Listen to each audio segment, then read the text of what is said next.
Good morning student.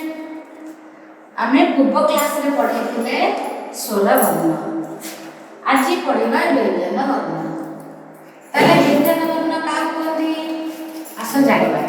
जो ध्वनि उच्चारण कलारे पाटी भितरे पवन अटकी जाए बा आघात पाए ताको व्यंजन वर्ण कुहा जाए। व्यंजन ध्वनि सहित स्वर ध्वनि मिसी व्यंजन वर्ण सृष्टि करुछि।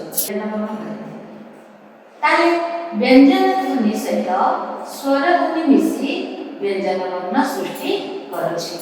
जेपरि क प्लस अ ख प्लस अ ख।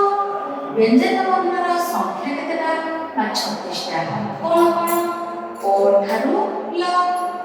व्यंजन वर्ण सेंति दुई भागे विभक्त करा जायछि। गोटे हला वर्ग व्यंजन आ गोटे अवर्ग व्यंजन। हला से जानिबा वर्ग व्यंजन केते भागे विभक्त। ना वर्ग व्यंजन को आमे 5 भागरे विभक्त करछे। कोन कोन एक रे हला कंठ, 2 रे तालव्य, 3 रे मुद्रण, 4 रे दंत्य और लास्ट अछि ओष्ठ्य।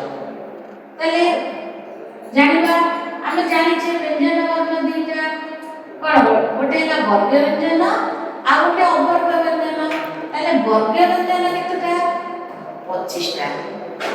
तले अवर्ग व्यंजन होछि 11 टा। ओके तले आमे स्वर वर्ण जानिले व्यंजन वर्ण जानिले। बुझिलो? Thank you.